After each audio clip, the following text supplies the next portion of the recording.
Welcome to Celestial Insights, a weekly podcast that brings the stars down to earth. I'm your host, astrologer, coach, and intuitive Celeste Brooks. My purpose is to provide practical, unique, and insightful guidance to help you navigate the energies of the week like a boss. Hello, this is Celeste of Astrology by Celeste, and on this episode, I will discuss the astrology for the week of December 25th, 2022. I'm back from my vacation. I had a wonderful time. First of all, Merry Christmas, Happy Hanukkah, Happy Kwanzaa, and any other holidays that people celebrate this time of year. I hope you are having a wonderful opportunity to get some downtime from the busyness of our lives. The theme of this week is surprise. And there are three big things I want you to think about this week. So for most of the week, Jupiter, the planet of abundance, is at 0 degrees of Aries and is semi-square Uranus at 15 degrees of Taurus. And this is noteworthy for several reasons. Number one, they are both planets on world points. Jupiter rules abundance and just makes everything bigger. And Uranus is the planet of surprises, sudden breaks, awakenings, revelations. So there can be a lot of surprises this week. They can be happy surprises, but they also could be, just something that comes up out of the blue. Now, both of them are on world points, so events can make the news and get attention. A semi-square is a half a square, so there can be some tension. Bernadette Brady describes this aspect as one that teaches us patience and persistence because we can have some delays and frustrated action when we are trying to move forward. And I can see this as someone tries to make a big splash, but it turns into a belly flop, can be one of the things that could happen with this. So don't rush into things and forget about details. Mars is retrograde in the sign of Gemini, so actions people take, if they're moving too fast, they can screw things up or forget parts. Mercury's in the pre-shadow of its retrograde. Just be aware that this is not a time to really rush things, and be careful in the kitchen, especially with knives with Mars retrograde during the holidays. Yes. Like I can see, there's those videos of people deep frying turkeys and the grease flies everywhere and, they almost burn down their house. So let's not do that, and just be aware that there can be something big that happens. Hopefully it won't be an earthquake or anything. Uranus and Taurus, the ground shaking under our feet. I live in California, so that's always, a thought with us here. But there will be some events that definitely make the news. Hopefully it will be mostly happy stuff around pregnancies and marriages and promotions and that sort of things. Although, typically get a promotion in December, but whatever. A nice big bonus from your work, hopefully, is the surprise.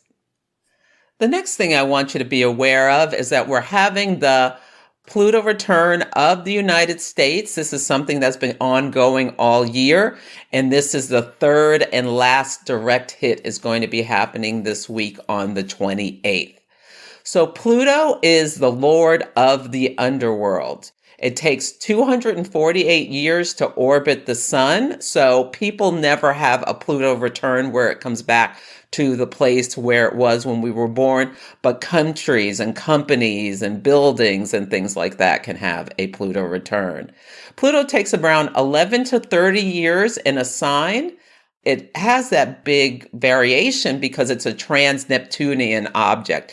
It dances in and out between Neptune. Sometimes it's closer to the Earth than Neptune, and sometimes it's farther away. I am not an astronomer, so you can read Stephen Forrest's Neptune book, does a wonderful job talking about this dance that these two planets do. Now, it's been in the sign of Capricorn since 2008.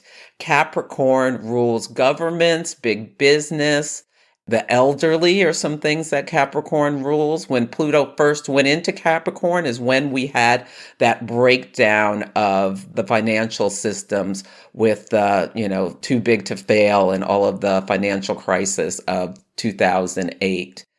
Pluto is a higher octave of Mars. Some key words are intensity, power, obsession, rebirths, transformations that are non-negotiable, wealth that comes from deep under the earth, like oil, diamonds, things like that.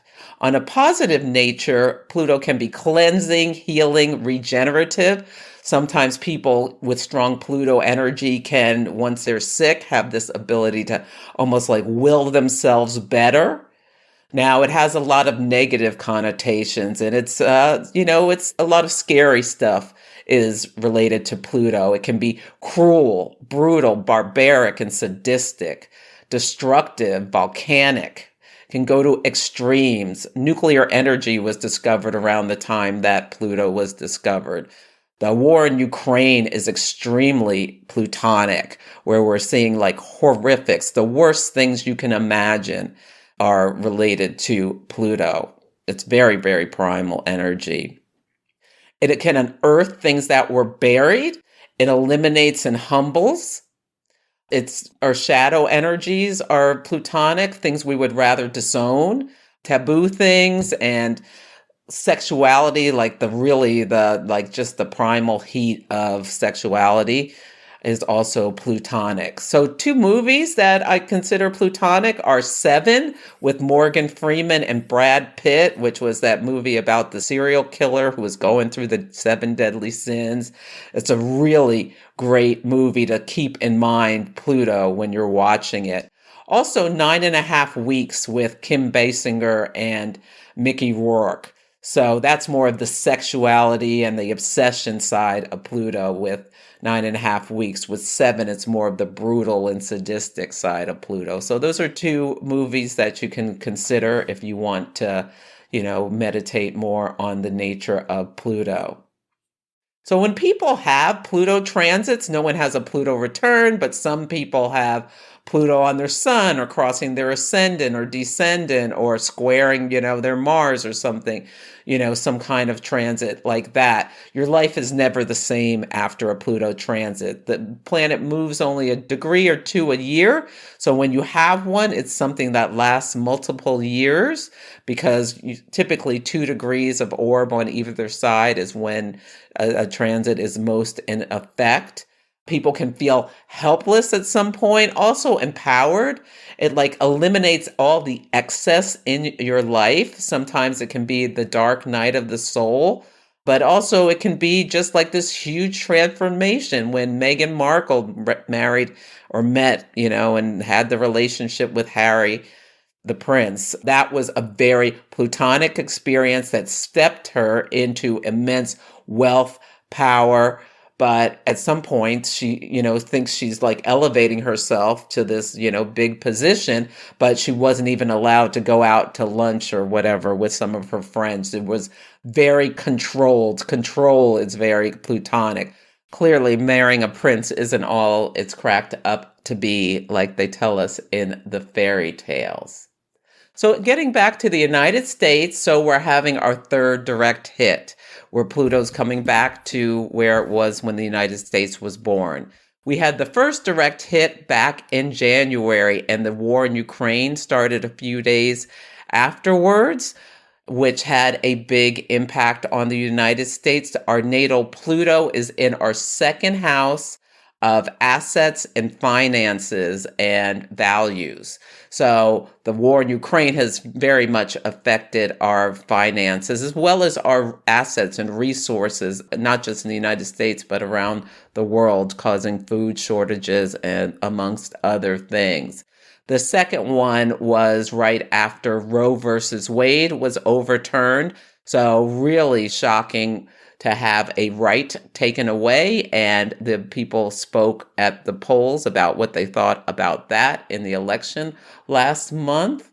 And so this last one, we don't know what the story is yet, but I have been studying this chart and it's really interesting. One of the key things about this is that Venus is at 23, Mercury's at 24, and Pluto's at 27 Capricorn. So they're all conjunct in the second house of values for the United States in the sky on the natal Pluto. So when I'm looking at this with the Capricorn nature, I'm seeing Mercury being related to commerce, transportation. Mercury is also about communication. Venus about negotiations. Both Mercury and Venus are about negotiation. There's a need to compromise, come to agreement between parties. We can see that with this conjunction. And Pluto, like potential power struggles around this. Mars is retrograde and is going to be on the United States Uranus. So Mars at 9 Gemini, retrograde on the United States Uranus at 8 Gemini. And it's technically in the 6th house, but it's so close to the 7th house cusp that it feels like it's kind of pushing some pressure on the 7th house. The 6th house can be about open enemies or about things with conflicts with other countries, but the 6th house can be about workers and laborers and things. So I've really been thinking that one of the things that could happen could be that the strike of the railway workers could go back on. Retrogrades are delays. So Congress and the president enacted legislation and put into law something to stop the strike, but it could come back on because that would be really in line with something causing upheaval in the United States financial position. Also, on December 23rd, there's a deadline for the government to fund itself. Now, I'm taping this ahead of time, so maybe we already know the story. Another potential looking at this chart could be a government shutdown, where that would potentially cause a big financial shock to our system. Also, a stock market crash could be something that's related to this Pluto return.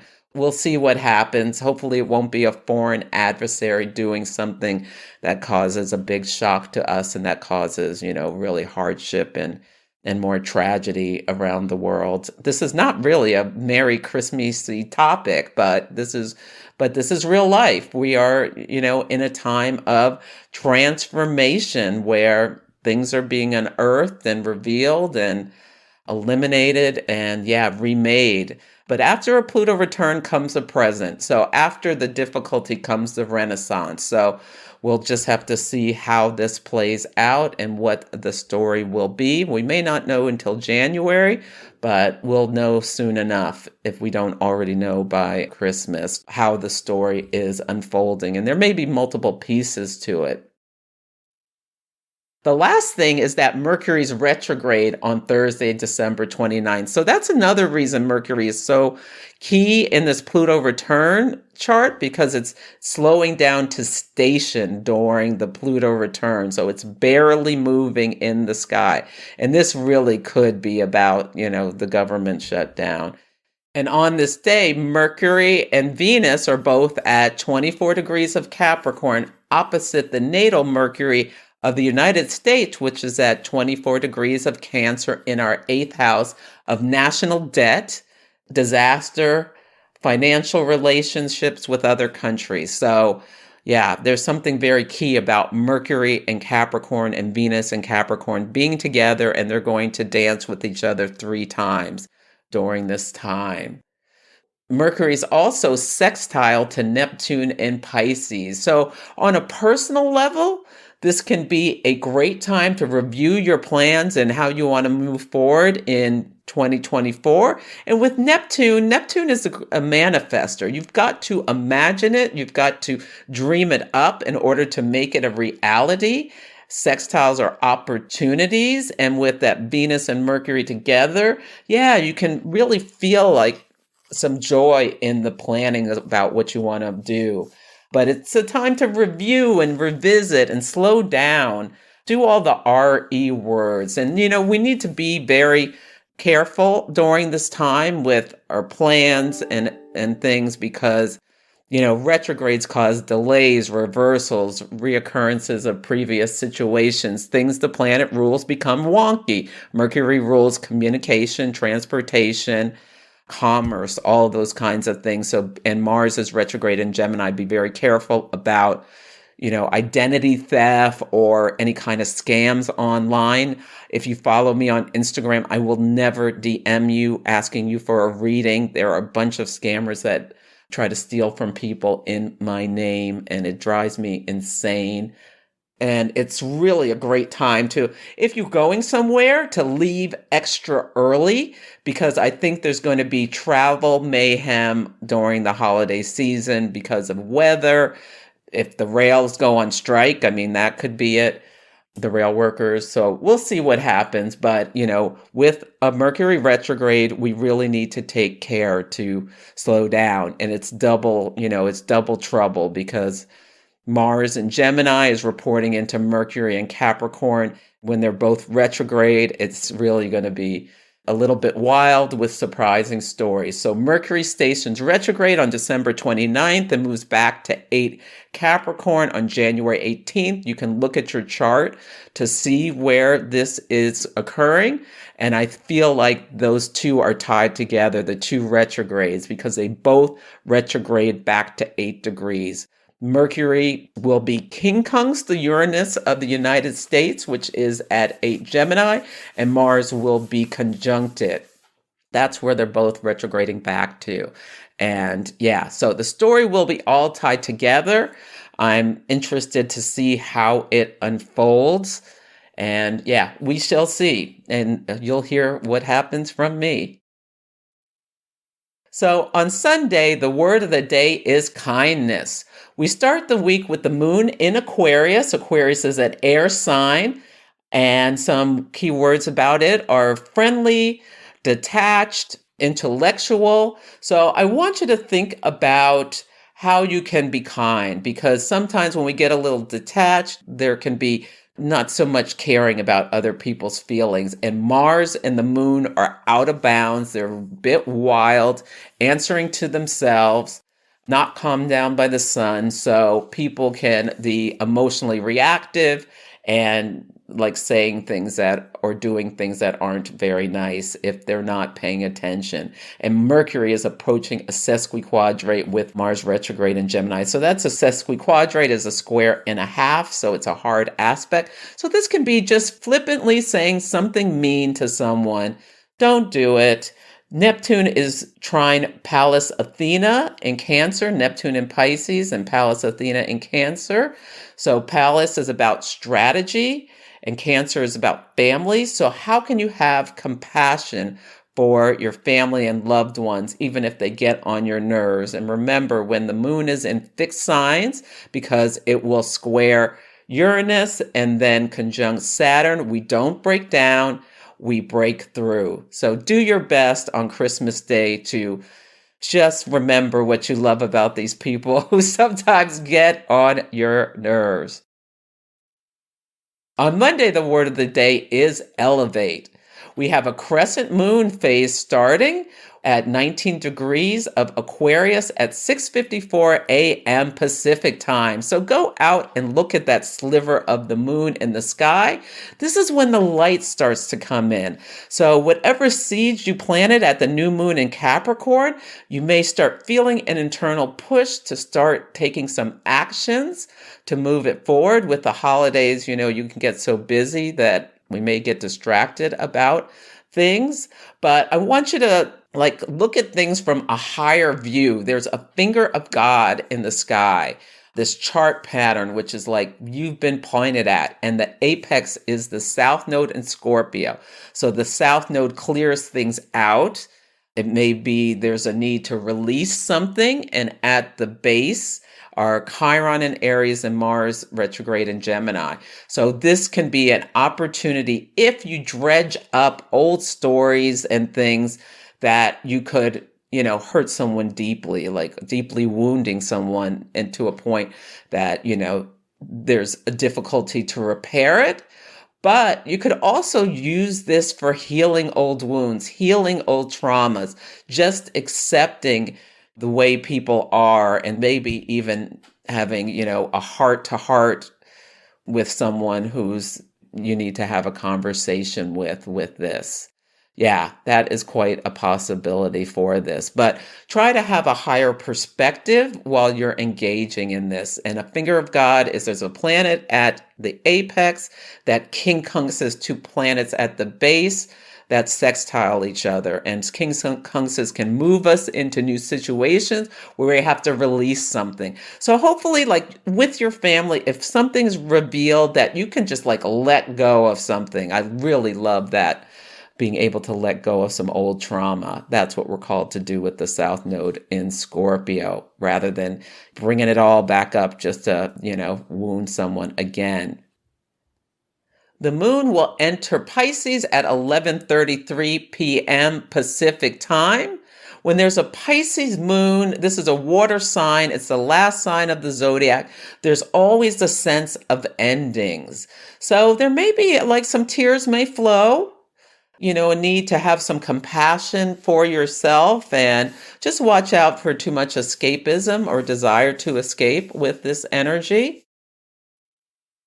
On Tuesday, the word of the day is release. So this is a wonderful day to just chill if you can. Hopefully you have some time off. Great day, whether you have to work or not. If you can just like listen to some beautiful music, calming music, I think that would be very helpful. Also, meditation would be a great thing to do. Neptune will be conjunct Juno at 22 Pisces. Juno is the asteroid of marriage. She was Zeus's aggrieved wife. So maybe you'll need to forgive someone you partner with for something that happened over the holidays, and release and let it go. On Wednesday, the word of the day is harmonize. We're still under the Pisces moon, but you just may start to feel a lot better with this day. On the day, Venus, the planet of love, beauty, and harmony, is in a sextile with Neptune and Juno. So again, this is an opportunity to value people who have been there for you throughout the long haul. Venus is in Capricorn, and Capricorn, is things that have been around for a long time. And yeah, maybe even get together if you're going home, get together with old friends that you've known since childhood or something like that. It could be a wonderful thing to do on this day. People you've partnered with for your whole life. Yeah, that's lovely. On Thursday, the word of the day is compromise. Mercury will station retrograde at 1:31 a.m. Pacific time. Then the moon will enter Aries at 2:35 a.m. Pacific time. So people maybe feel a little fired up. Aries is the first sign of the zodiac. It's a fire sign. It can make us feel like competitive, inspired, ready to go. Getting some exercise is a great thing to do on this day.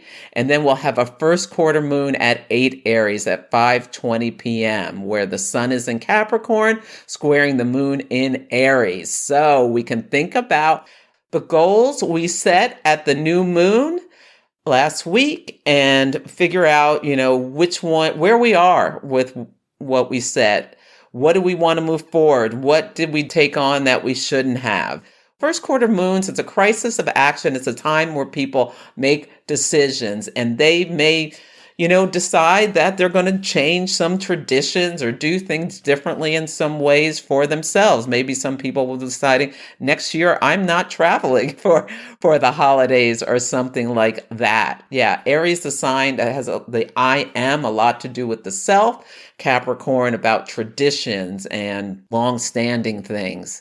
So if you look at the 27-month cycle, there was a new moon on March 31st of this year at 11 degrees of Aries, which birthed this moon phase family. So look back in your diaries to see if there's anything back then that's resonating again now.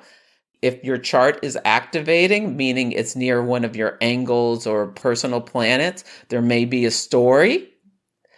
The full moon will be at 6 Aries on September 29th of next year, and the last quarter on June 28th of 2024 at 7 Aries. So your chart is getting 4 hits at approximately the same degree in these advancing lunar cycles, which may be the story about yourself, how you want to grow, which new things you want to challenge yourself to do. The pioneer is an archetype of Aries. Yeah, what can you be inspired to take a chance to do for, your success and health and wealth and that sort of thing? Friday, the word of the day is reveal. The sun in Capricorn will quincunx Mars in Gemini, Mars retrograde in Gemini. Quincunxes move us into new situations. The sun spotlights things, spotlights actions, could spotlight some subterfuge. People may be finding things out about a relationship with that Mercury-Venus conjunction. When Mercury goes retrograde, secrets can be revealed. Yeah, so we'll see what happens with that.